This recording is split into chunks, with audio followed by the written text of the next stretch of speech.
جی بالکل دا مهال زه په پېښور انټرچینج باندې موجود یم کوم چې د اسلام آباد نه ګاډي پرې راځي او دغه شانتې د پېښور ته چې په کوم انټرچینج باندې ګاډي ځي نو د ټولو دغه حال دی.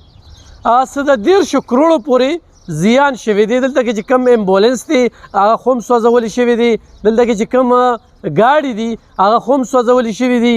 دلته کې چې د دوی کوم د رخایش ځای و نو هغې کې فرنیچر او مکمل چې کوم دی هغه سوځولی شوي دي.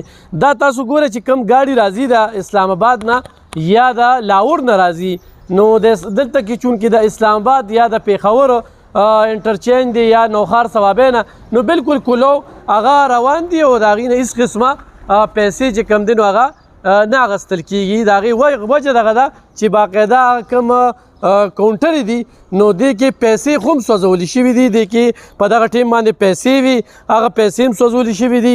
څومره څه څیزونه چې دي هغه په مکمله توګه سوځولي شوي دي. دا د عمران خان د ګرفتارۍ وروستو په لومړنۍ ورځ باندې چې کومه احتجاجي مظاهره شوې وه د شپې په مهال باندې دلته کې راغلي دغه کارکنانو او دغه کارکنانو چې کوم دي نو په شپه کې دغه سوځولي شوي دي. بیا د هغې نه پس چارسده کې دا نه محسوسېږي چې څوک ګرفتار شوي هم دي یا دلته کې داسې پارټي هم شته دي. د هغې نه پس بیا په نظر نه دي راغلي. خو دا په لومړنۍ شیبه کې تاسو وینئ چې دغه ګاډي روان دي خو کله او خوشحاله تېرېږي.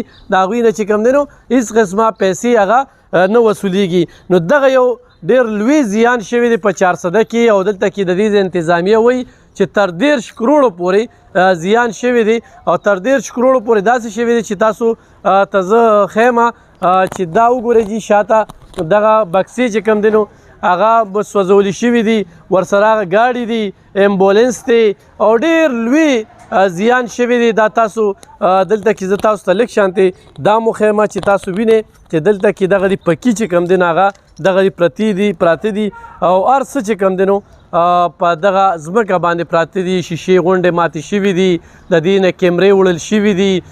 بره چې کومه ده د دې چې کومه چت دی نه هغه چت مکمل هغه سوځولی شوی دی.